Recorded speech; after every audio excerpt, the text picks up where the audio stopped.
that Vietnam has pioneered with the decisions that it's made while keeping a Communist Party government, but also allowing more free market reforms to take place and more foreign investment. In fact, the U.S., one of the major foreign investors, China, Japan, among the largest in the country of Vietnam. These are all things that will be underscored about and around that signing that we're expecting to come in about an hour's time. And of course, all of that setting the stage for the meeting, as you mentioned this evening, the first in 8 months between Kim Jong-un and President Donald Trump.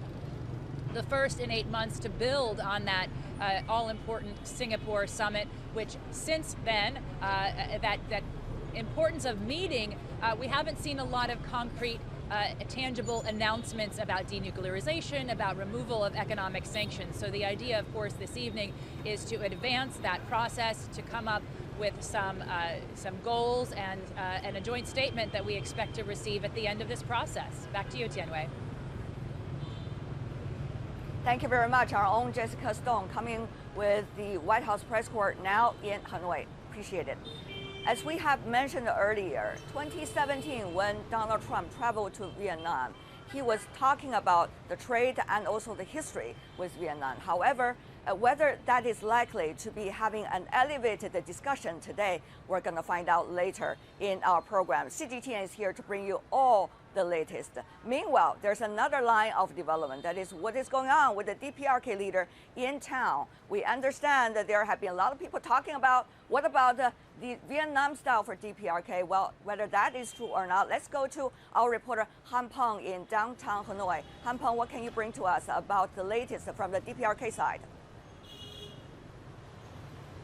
Well, Tianwei, I have to say that it really becomes a big guessing game of where Kim Jong-un is going here on Wednesday here in Vietnam. He will meet with Donald Trump this evening, which has been confirmed by the White House. But what is going on in the day?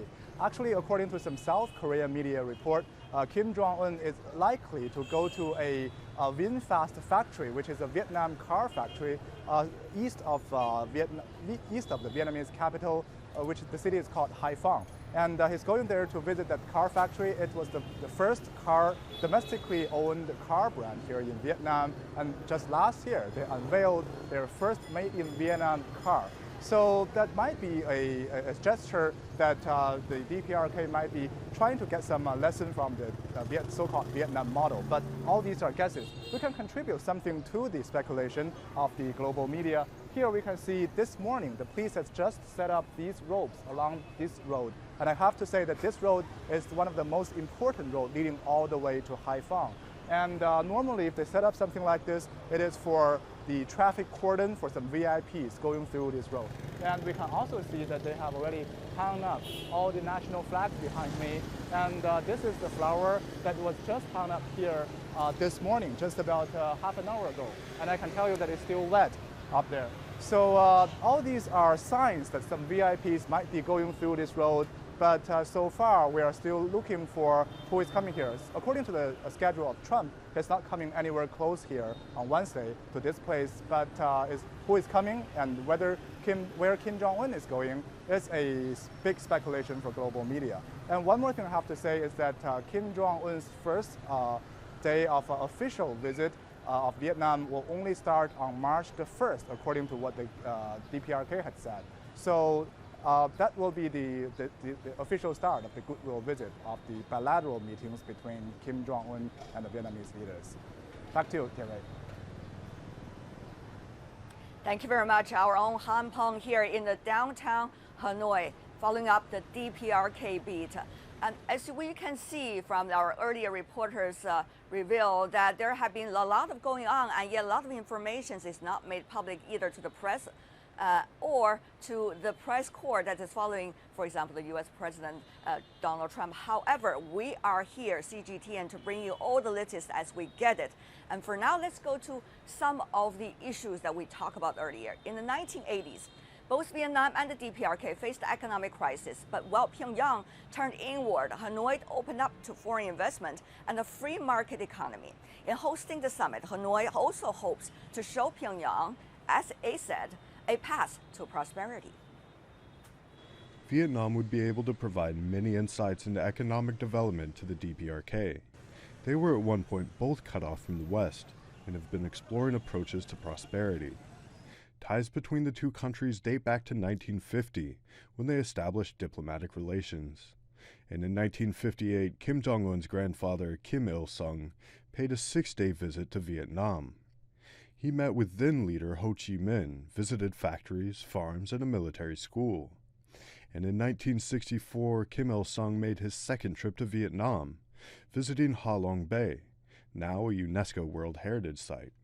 The DPRK is working to develop its economy. On December 23, 2017, it announced a move to build the Gangnam Economic Development Zone in Pyongyang, aimed at attracting foreign investment. However, this week, the DPRK's official newspaper promoted a nation-first spirit, casting doubt on whether Pyongyang's leaders believe they need a new model for economic development.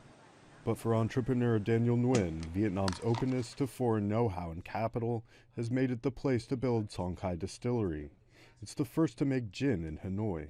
Nguyen says Pyongyang can rely on its study of Marxism to find its own balance between progress and protection. There are pros and cons to everything, of course, but I think opening up allows you to have options, and options are never bad. And this time in 2019, aside from the summit with U.S. President Donald Trump, Kim Jong-un's trip also includes an official goodwill visit to Vietnam, meeting with Vietnamese President Nguyen Phu Trong. Timothy Ulrich, CGTN.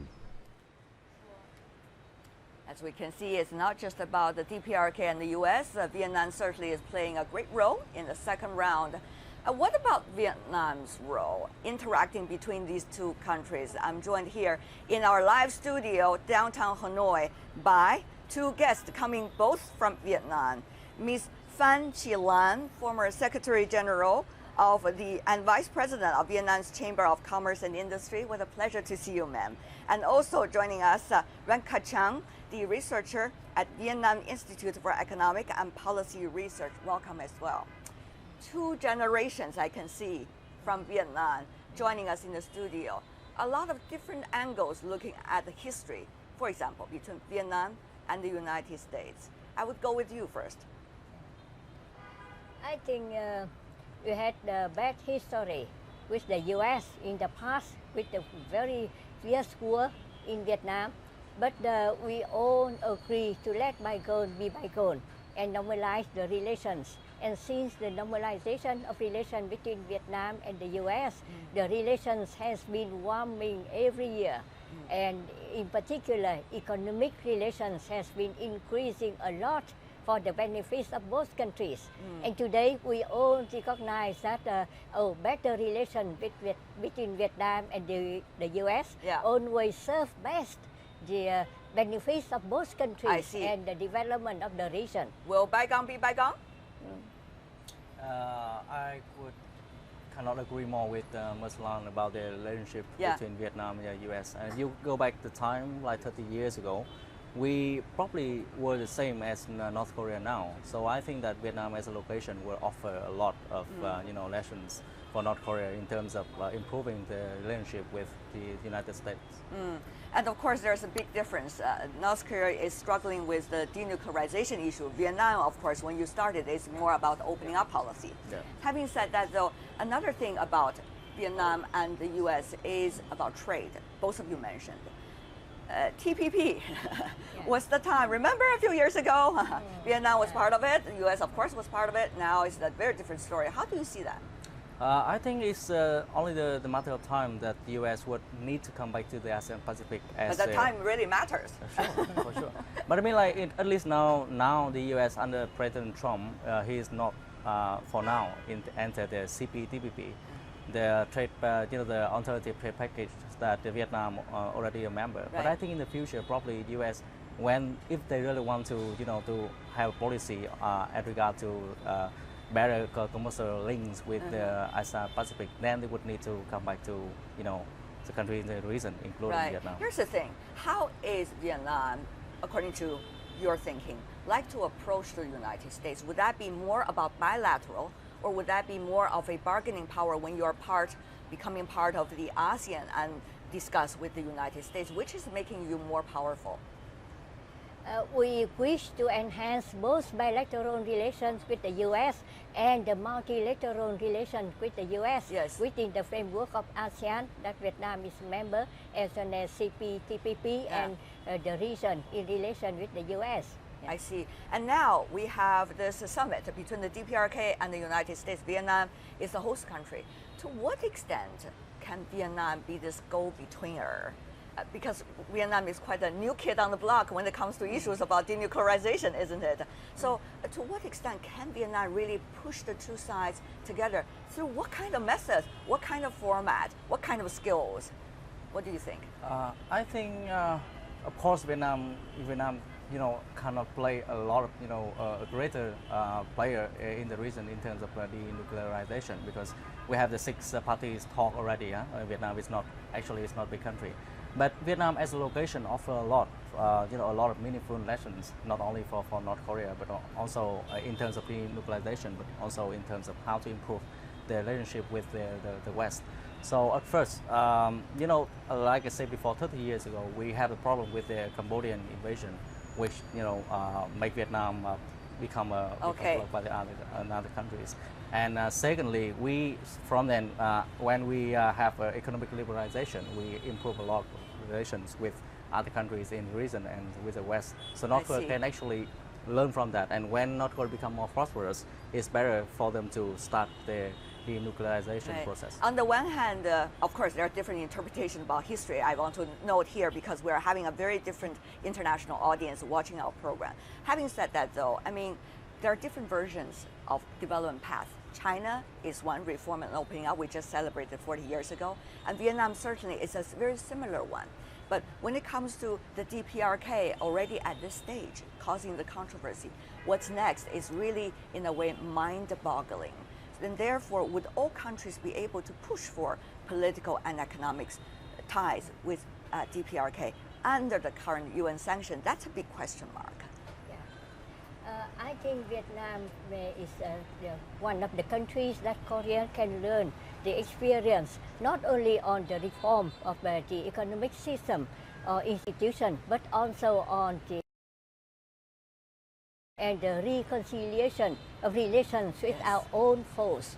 Vietnam has been very successful in turning former foes into friends today.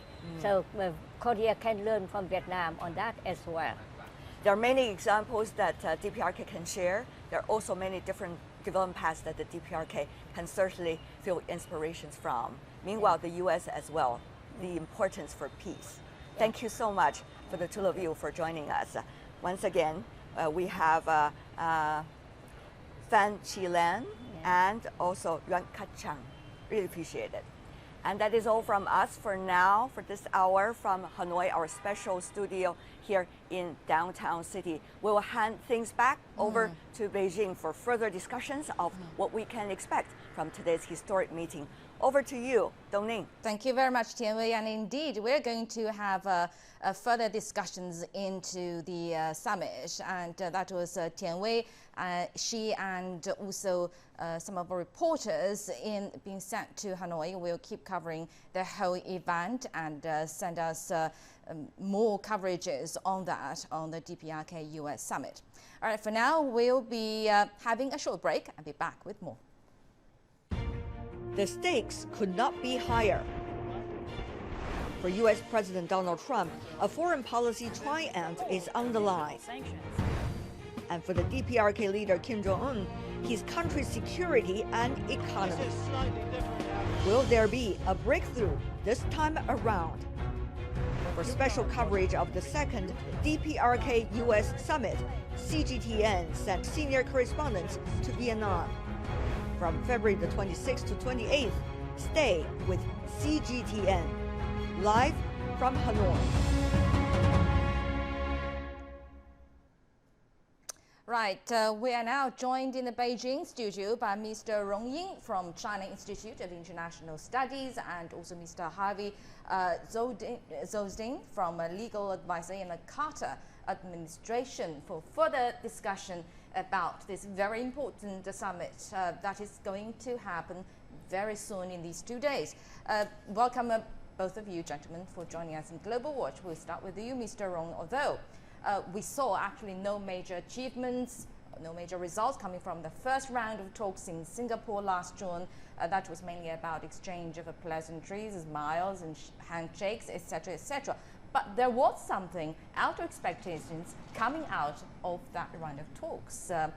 Donald Trump announced in the press conference after talks that U.S. would put a halt